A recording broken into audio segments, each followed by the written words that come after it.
I'm Laurie Lawson, and tonight my guest is Terry Yoffe of Coaches Creating Change.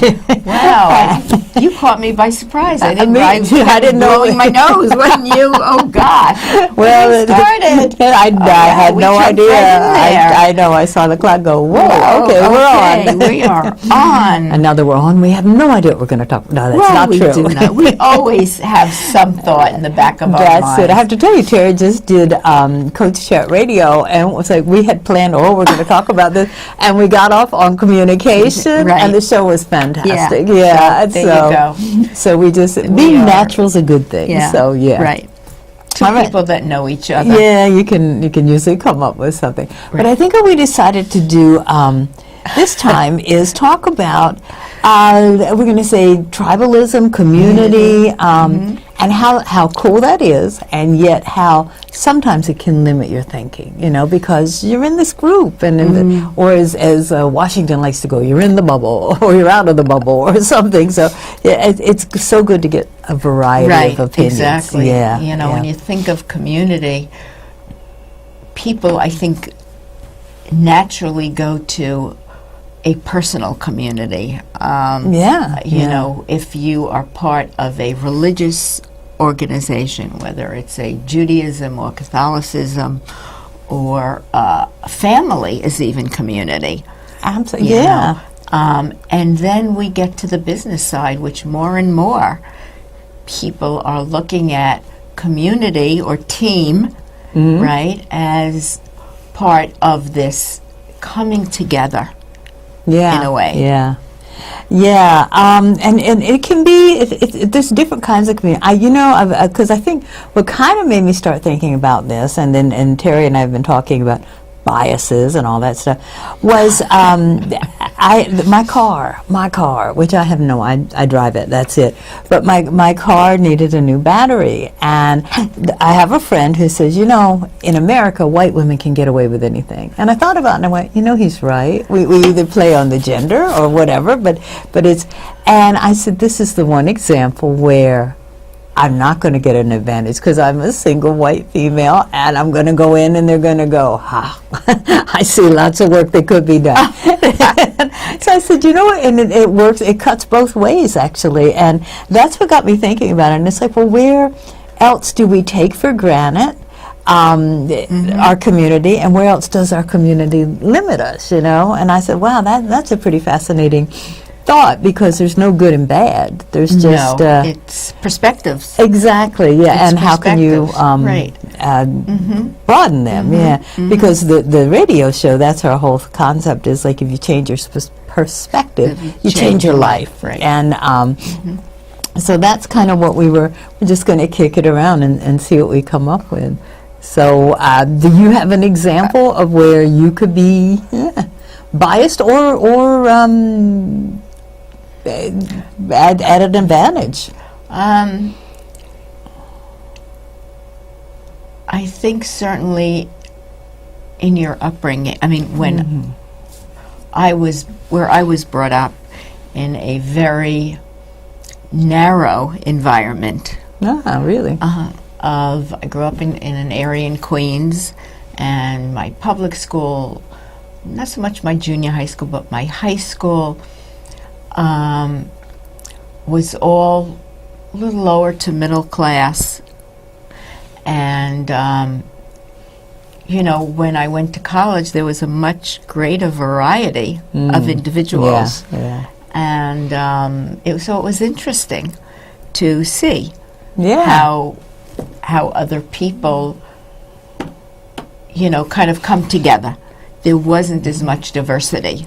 That's interesting, because in college you do have to create your own community. Right, exactly. Because it's not your high school buddies, it may be a few of them. Exactly. Yeah, that's a good point, because college is community creating. Yeah. Exactly. And what about when you go into the business world? Again, there's a lot of different types of individuals. And I think today, certainly in the business world, community and teams and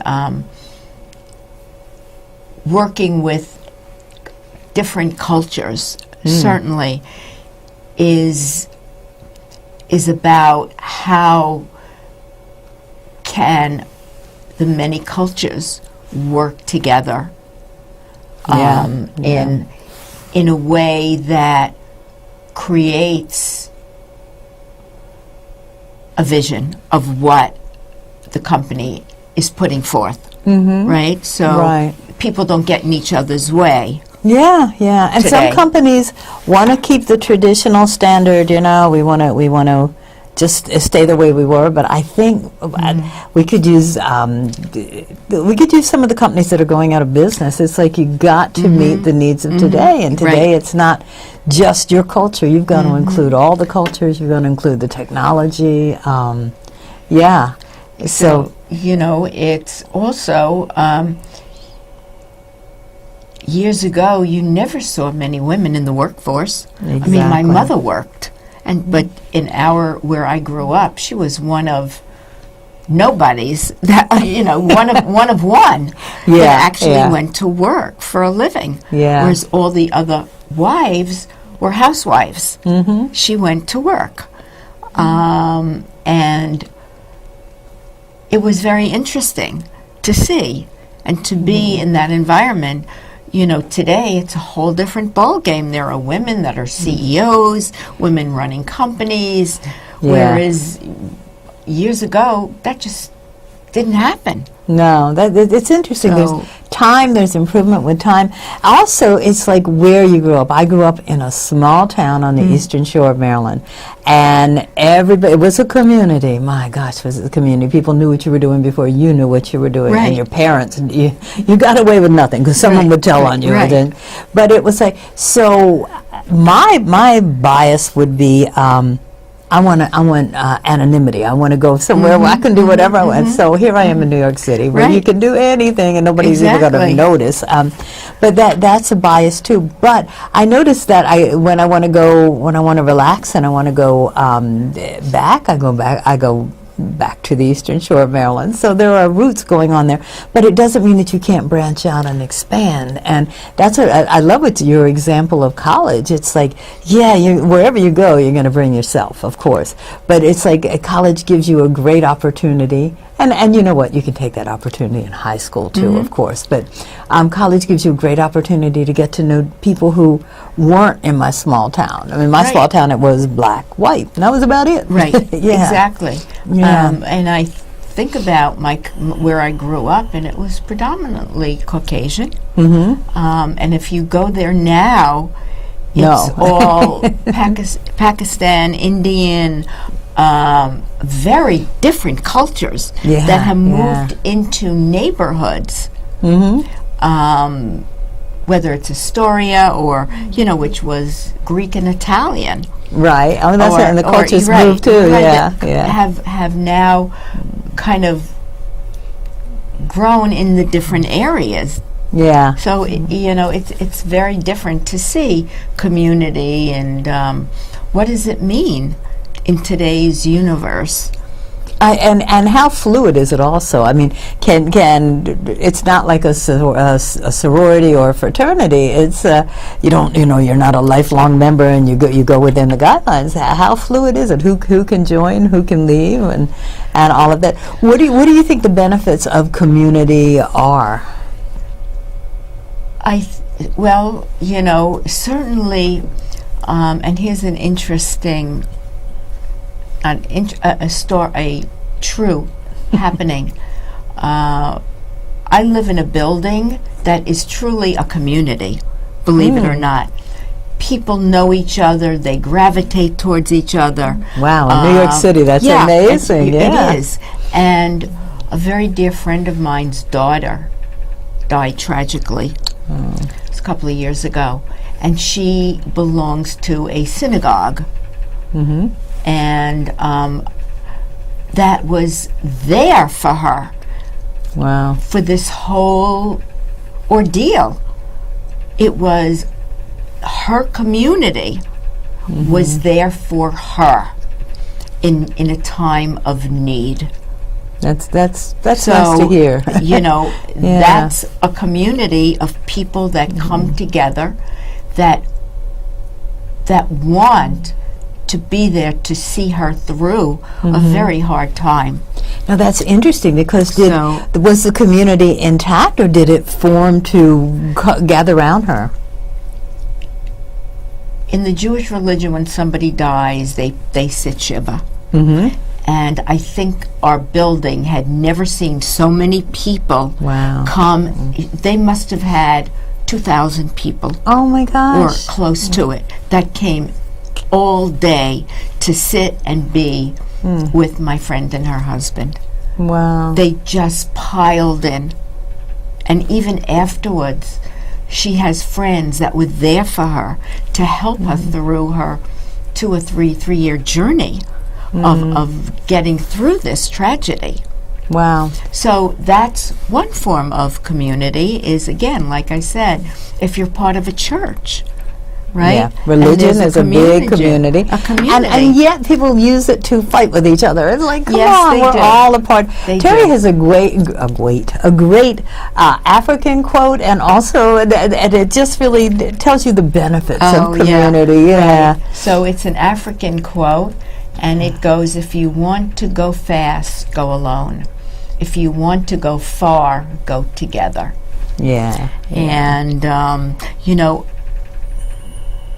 ICF, the New York chapter, I was thinking as a perfect community. Is a community.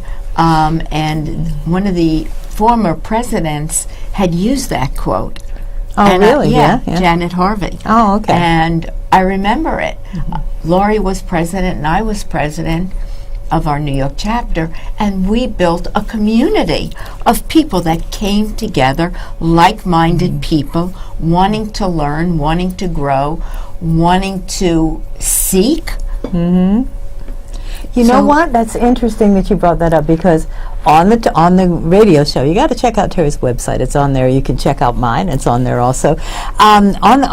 Bernie Siegel, who was also president of ICF chapter, and the three of us kind of hang together, mentioned that when we all started, we said, we want to create a community, because there really wasn't one. There was a lot of factions, cliquishness, and people who felt that and people would come and not feel welcome. And we all said, you know what, we want to change this atmosphere, and we want to really work on getting people to feel like this is a community. So that, and I think ICF Global, which is all around the world, is working very hard too to create that community too. They are, and they are working hard to create that. You know, each chapter, I mean, New York City is certainly one of the larger chapters. Yes. But I, as being a past president, one of the things I do is I mentor and guide some of the new presidents. And listening to them talk about their community in their chapter is very interesting. But certainly ICF Global, I was just thinking I'm going to send this little this TV show to them. So they how know cool. That yes. So they're making a difference, definitely. In community. So you can see how communities can rise up together. And certainly this model is being looked at and implemented in companies, because what could be greater than having an organization create, maybe it's called teams, or even, you know, a community is the organization. Some of these small companies that work together to create the vision that they have set out to create for themselves. And it's not just the hierarchy. It takes the whole village to do that. As Hillary said, it takes a village, and it does. And I find fascinating, and I guess I'll use 9/11 as the perfect example of people coming together in community. I mean, suddenly we had an international community that was so empathetic to New York and all the loss that it had. We managed to mess that up a few months later, but it was amazing how people came together here. They were down there working on the rubble. They were collecting clothes. They were and I think a community doesn't have to be forever, but it's something. I love the fluidity of it. You can join it, you can leave it, you can come back to it. And what was the quote about the common cause? So I found another one. A tribe. So a tribe is a group of people connected to one another, connected to a leader, and connected to an idea or a vision. Right. Or an idea. And then it went on to say, a group needs only two things: shared interest and a way to communicate. Isn't that amazing? Oh, yeah. Shared interest and a way to communicate. And I think I think that's what coaching does a lot of. It shows you how to communicate. It gives you different perspectives of how communication can work. It broadens your horizons, and then it also, I think it's an encompassing community. I've never seen them go, nah, don't be a coach. It's like, sure, come on in and join us. Everybody has something to offer someone else, and that's the real benefit of creating a community of any kind. Right. Yeah. Right. And just for organizations where always there were silos.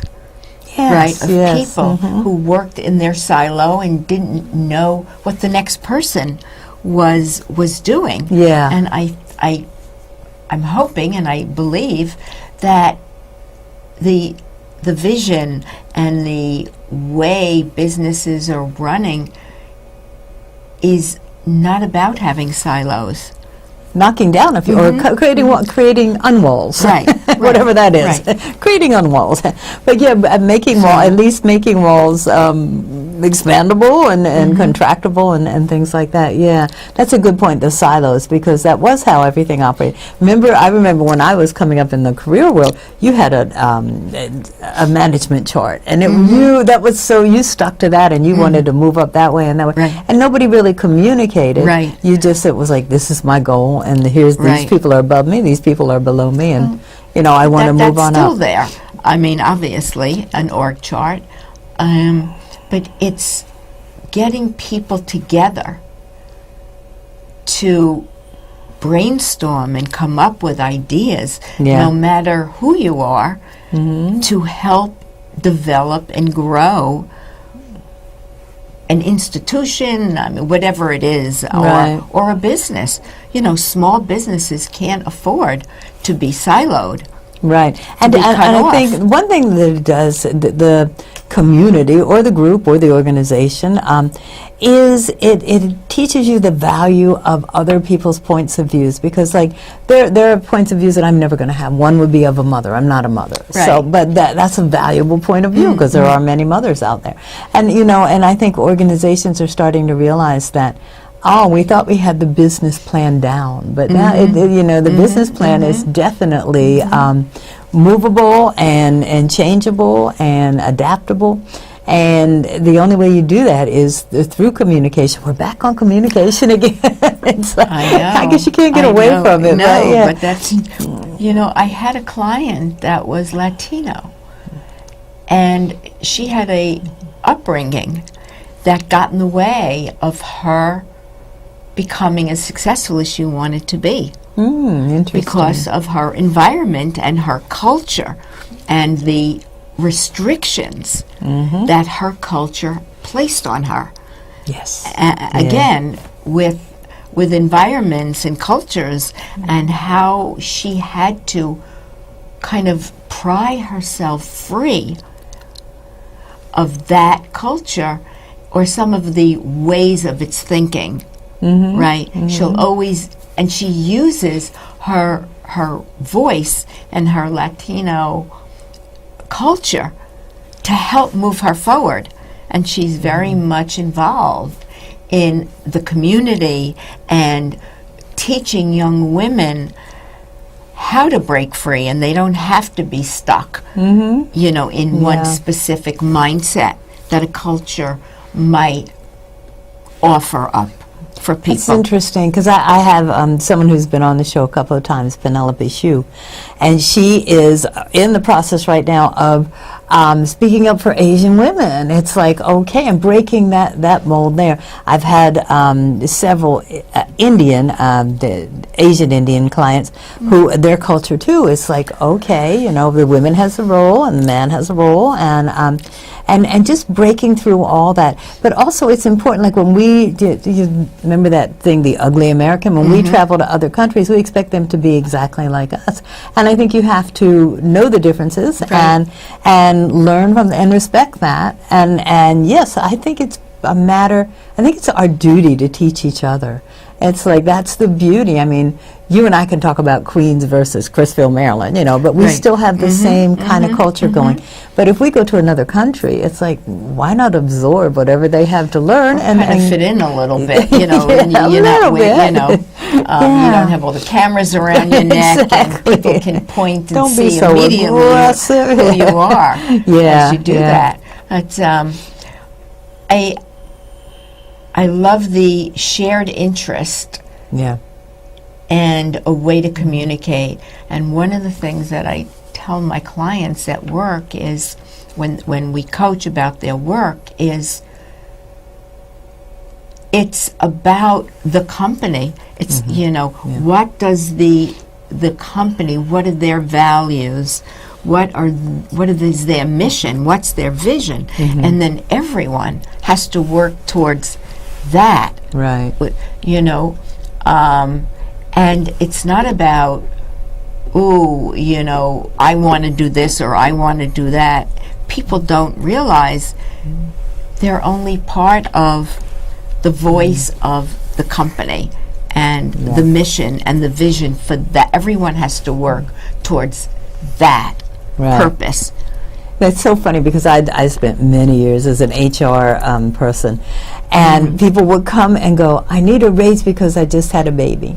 And I'm going, that's a really valid reason. But what does that have to do with this company? Nothing. It's like, tell me you need a raise because you just increased sales by 20%, or that you innovated a new idea that for for benefits. You've got to keep in mind that you are part of a community. Yes.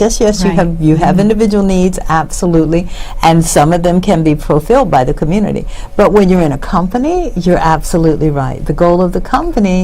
And people forget that. They do. Really go off base, and they think about themselves. Yes. Right. It's all about me. All about me. When that's not the truth.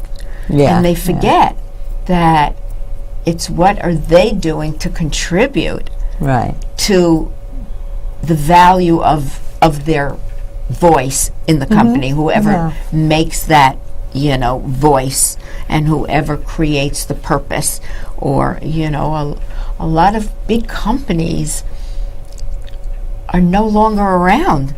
Big companies that whoever thought they would have gone by the wayside. Yeah, and I think in some cases the human element was forgotten. It's like, here's the goal of the business. It's a delicate dance. You have to respond to the needs of the community and the people you're serving, but you also have to keep in mind the mission. And I think that's the importance of the tribal or the community, the business community, because you all need to be on the same page and you all need to be working toward this. And that doesn't mean you can't make suggestions, you can't make improvements, but or you need even to tweak or change what the mission is. In fact, you should do that. You should bring your own. The only thing you can bring to the table is your own self. You can try to be like somebody else, but you can really only bring yourself. So so that's a valuable part of the community.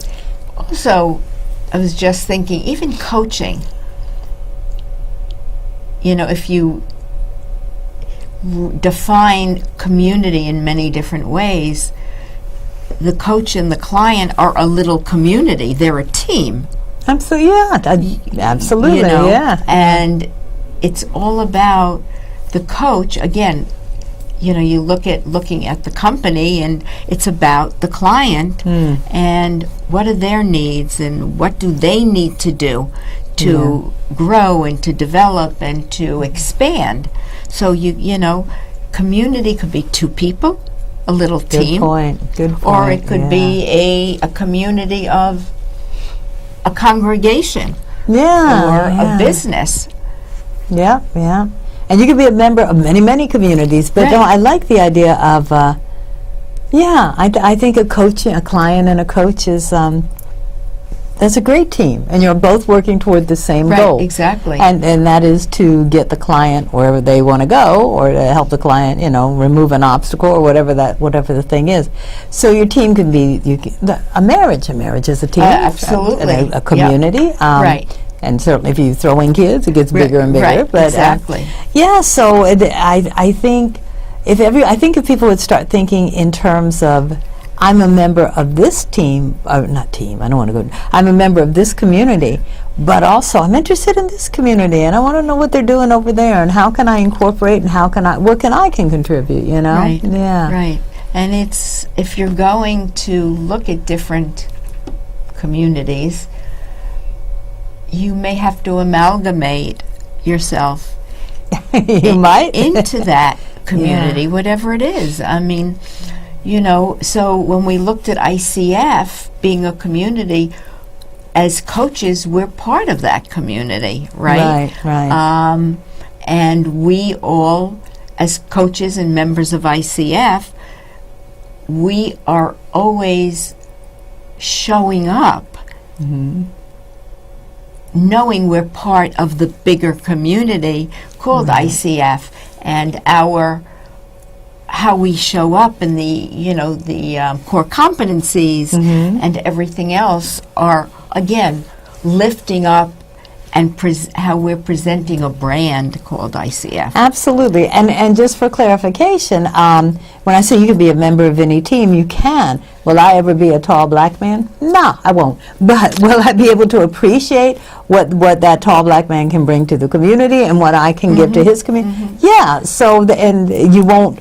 There are some things you can't. There are limitations, absolutely. But I think the beauty of coaching and the beauty of the New York City chapter and the global chapter is that it does bring so many different people together with so many great ideas. Right. And leaving biases behind. Right, and so willing to share. Exactly. People are definitely willing to share and say, "Oh, okay, let's jump on this." And because I'm sure you've been a part of group coaching, where everybody jumps in and tries to help the one issue. So, well, I think our time is almost up here, and I hope we've imparted some interesting philosophies and thoughts about community and what does it mean to you, and taking a look at your community and how you fit in.